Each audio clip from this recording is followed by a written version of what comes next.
muito boa noite a todos e muito obrigado, Mário Chaves, pelo convite, para que a gente possa falar junto de como se libertar dessa caixa. É um prazer estar contigo.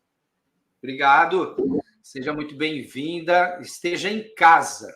Aqui a gente deixa o convidado à vontade. Suzy, antes da gente ir para os finalmente, eu gostaria muito que você, né, muita gente conhece a Suzy, mas muita gente não conhece também. Então, eu gostaria que você desse aí uma pincelada, um resumo do seu currículo. Quem é a Suzy? De onde ela veio? Se ela veio de Sirius, se ela veio de Pleiades, entre outras por aí.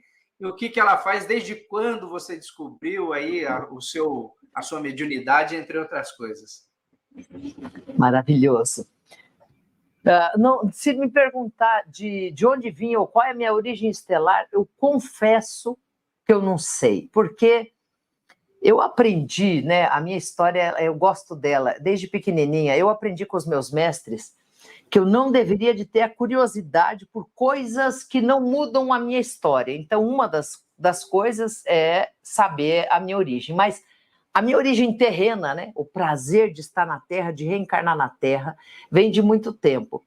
Quando eu era muito pequena, com 3, 4 anos, eu tinha muita visão, muita memória de outras vivências. Hoje eu sei que isso são outros corpos com o mesmo espírito, mas eram histórias que eu assistia, que eu via, mortes que eu chorava, meus enterros. Então, isso aconteceu desde que eu era bebê.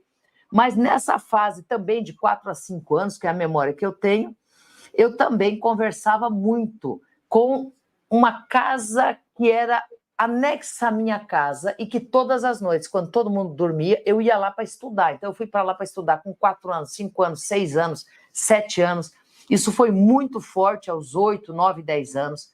Aos 13 anos, eu já ia lá e me ensinavam a escrever, então eu voltava, escrevia muito. Mas isso tudo, que eu acho que é essa parte bonita da simplicidade, da mediunidade, é que nunca me atrapalhou, eu sempre achei bonito e achava que todo mundo fazia isso. Então, eu nunca comentei com ninguém. Muito tímida quando era pequena, eu ia para esse mundo que hoje eu sei que era um mundo paralelo, todas as noites, até os meus 21 anos, de forma muito simples. Eu ia estudar. Então, tudo que eu sei da mediunidade, da paranormalidade, eu ficava estudando noites a fio.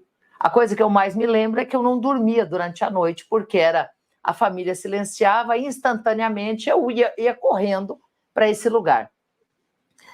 Hoje em dia, eu já vou dar um salto para hoje em dia e volto a contar mais um pedacinho dessa história, para fazer sentido.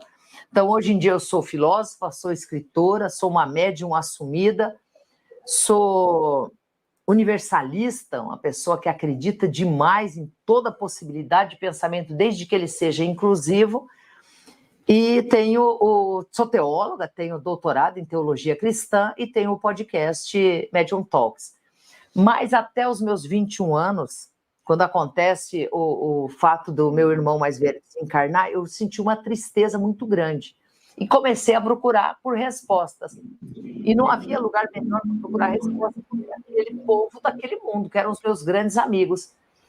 Mas, ele, indicado por um amigo, eu falei que estava muito triste, ele me levou, logo depois que meu irmão falece, ele me levou para um centro espírita. Ele falou assim, eu acho que você precisa de um centro espírita. Eu tinha muita dor no corpo, muito problema na coluna. Ele disse, vamos lá fazer uma consulta. Mas eu cheguei e não tinha nenhuma ficha.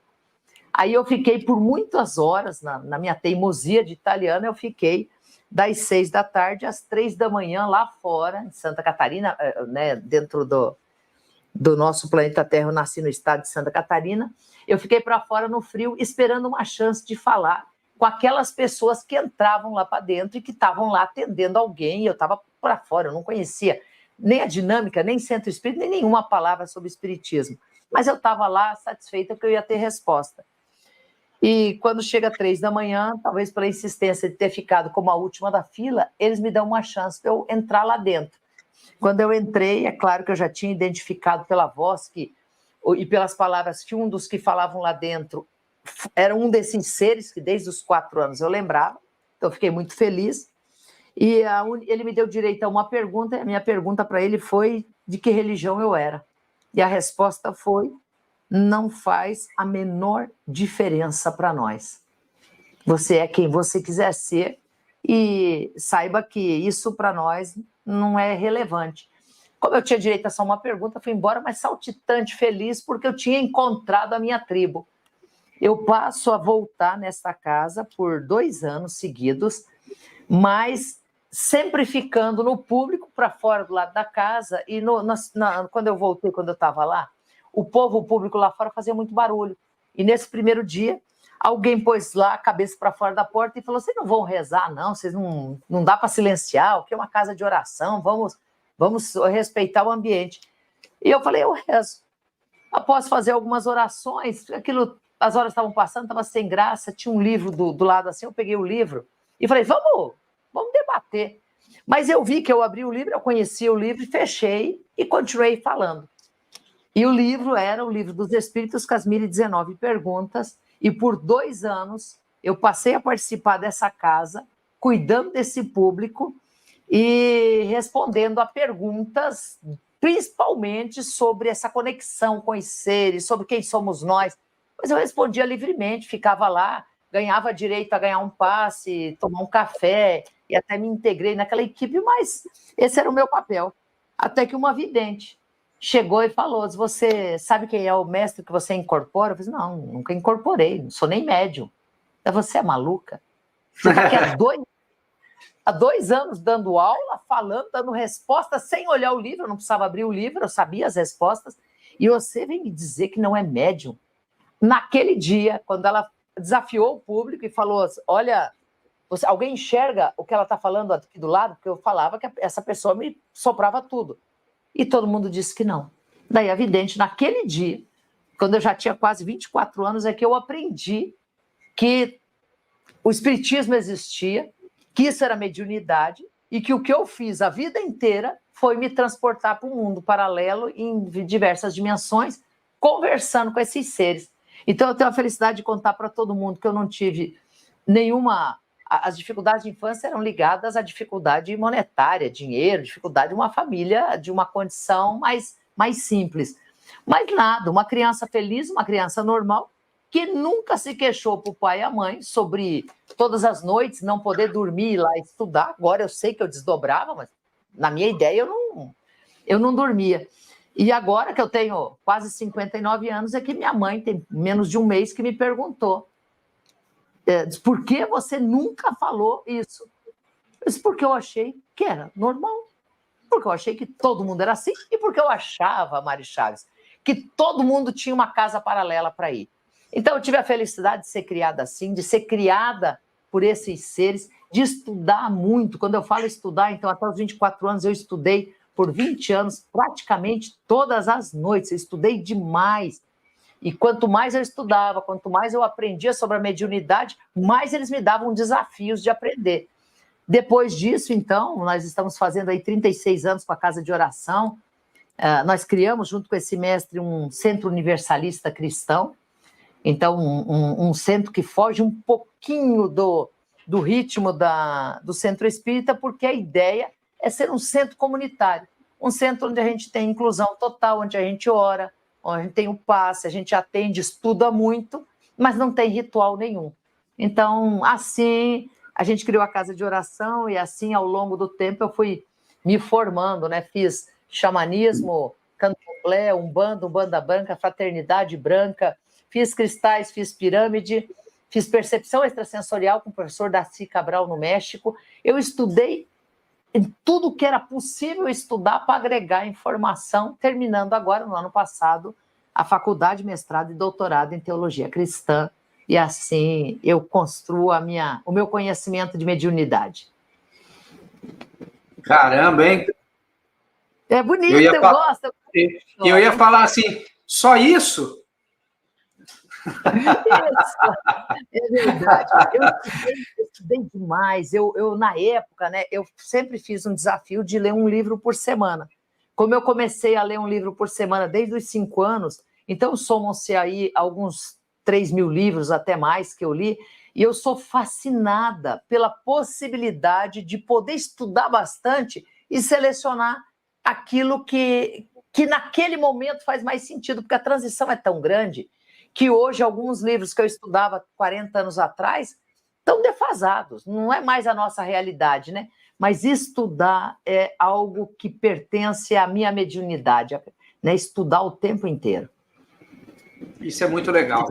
Eu me identifiquei muito quando você disse que foi pela primeira vez no Centro Espírita e não sabia o que esperar lá. Então, assim, quando eu fui pela primeira vez no Centro Espírita, eu fui por interesse, não foi por dor nem por amor.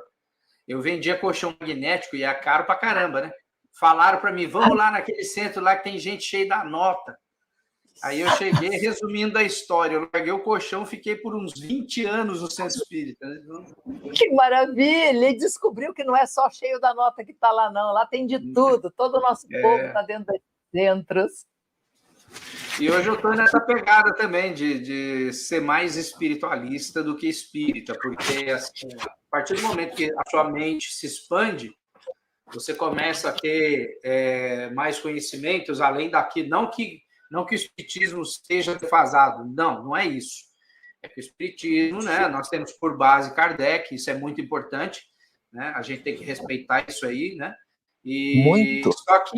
Só que não para ali, né, o Suzy, não para ali, tem muito mais além, né, então assim, infelizmente ainda tem aquelas pessoas de qualquer religião, né, vamos dizer assim, que defendem a ferro e fogo até aquele momento, até aquele ponto. E nem dentro do Centro Espírita ainda existe aquelas pessoas que dizem que é só Kardec. Não é só Kardec, né? Infelizmente, essas pessoas estão um pouquinho equivocadas, né?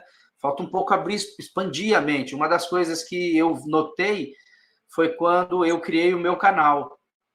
Ele se chamava Amantes de Assombrações, porque eu juntei uma equipe e a gente saía para fazer trabalhos de desobsessão externo.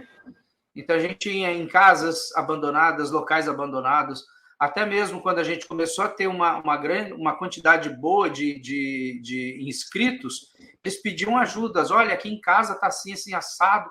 A gente ia na casa das pessoas, a gente fazia o trabalho de desobsessão na casa das pessoas. Aí, depois de um período, nós notamos que nós não precisávamos estar lá, né? Nós podíamos fazer num local apenas, né?